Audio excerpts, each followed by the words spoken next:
A blessed day po sa ating lahat. Welcome mga ka-truth seekers sa programang Unlearn Error, Spread the Truth. This program has two purposes: that we may unlearn Arminianism humanistic views and that we may spread unpopular but biblical apostolic doctrine.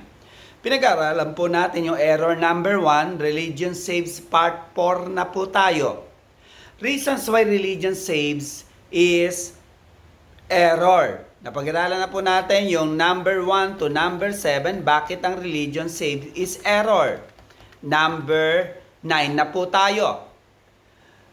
Religion saves is error for the reason that the regenerating power of the Holy Spirit saves sinners, not religion. Ang kakumpletuhan ng kaligtasan ni Adan at ni Eva ay nakasalalay sa regenerating power of the Holy Spirit. Hindi dahil sila ay may reliyon o sila ay nasa tamang reliyon. Ang kakumpletuhan ng solusyon ng Diyos sa pagkakasala ni Adan at Eva ay ang regenerating power of the Holy Spirit. Ito ay makikita natin sa salitang God called or God effectually called Adam, Genesis 3:9. Si Adan at si Eva ay sinabihan ng Panginoon, "Nasaan kayo?" sabi ng Diyos. At sa Genesis 3:20, na kung saan ay tinawag si Eva na ina ng lahat ng mga nabubuhay, na sumisimbolo na siya ang ina ng mga susunod pang mga lahi na mabubuhay.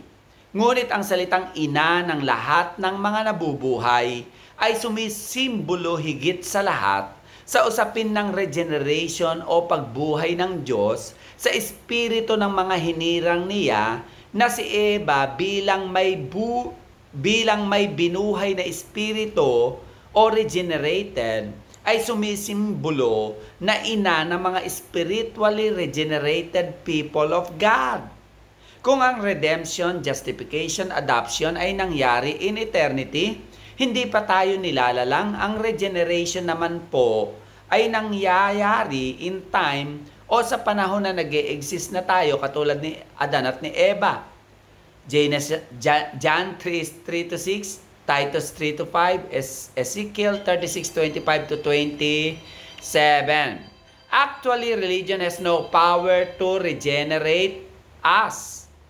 Si Nicodemus, isang Pariseo, malamang ay bahagi ng sekta at relihiyong Hudyo at Pariseo. Mga ka-truth seeker, katulad ni Pablo at guro ng Israel, ay walang kakayahang i-born again ang kanyang sarili. Walang kakayahang magbago ng kanyang puso at buhayin ang kanyang espiritu. John 3:5, John 3:6 and 3:10, Ezekiel 36:26-27. Number 10 reason why religion saves is error. Because religion has no ability to open our hearts, mga ka-truth seeker. Acts 16:14, si Lydia na isang masipag sa kabanalan ay nakinig sa amin, sabi ni Pablo, na binuksan ng Panginoon ang kanyang puso upang unawain ang mga bagay na sinalita ni Pablo o iniaral ni Pablo na Gospel of Grace. So, ang Panginoon na nagbukas ng puso ni Lydia, hindi ang reliyon o hindi ang pagiging reliyoso ni Lydia. Ezekiel 36:26, and I will give you a new heart, sabi ng Panginoon, and a new spirit I will put within you, and I will remove the heart of stone from your flesh and give you a heart of flesh. Ezekiel 36:27, and I will put my spirit within you and cause you to walk in my statutes and be careful to obey my rules. Now, number 11 reasons why religion saves is error. Because religion is incapable of giving us saving faith and repentance. Dahil wala tayong kakayahang mag-produce ng saving faith and repentance natin. Mapapansin natin sa kwento ni Pablo sa Acts 26 at Galatians 1, sa usapin ng reliyon, na bagamat siya ay kumakapit sa reliyong Hudyo, ay wala siyang saving faith at saving repentance na nararanasan.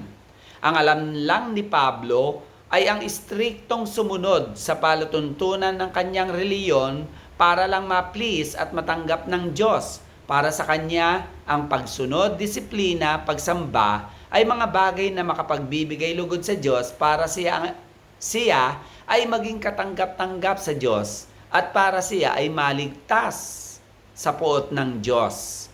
Dahil Diyos lang ang makapagbibigay ng saving faith and repentance natin, mga kapatid, hindi natin kaya i-produce ito katulad ni Pablo.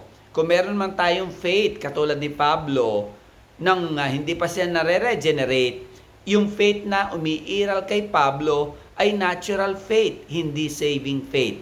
Lagi nating tatandaan na only God can grant us saving faith and repentance.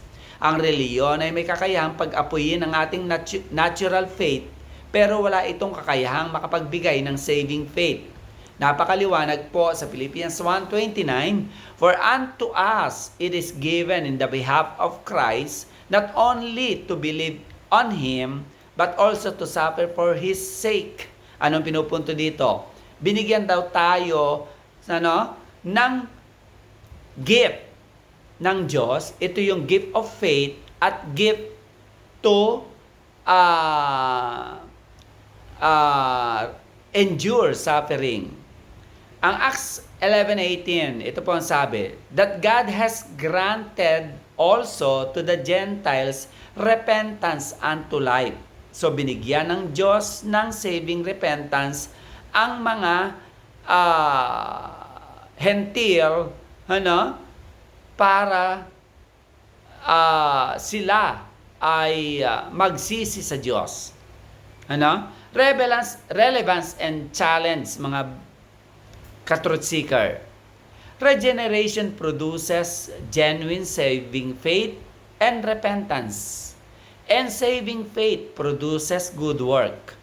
I am praying that we may produce more good and godly work, not to obtain salvation, but because we are already regenerated, we are already saved. Summary statement po ng ating pinag-aaralan, mga ka-truth seeker: regeneration saves, not religion. To unlearn error, spread the truth. You may connect with us, like, follow, watch, and subscribe. Ipopost na lang po namin ang link. Good day and God bless po sa ating lahat.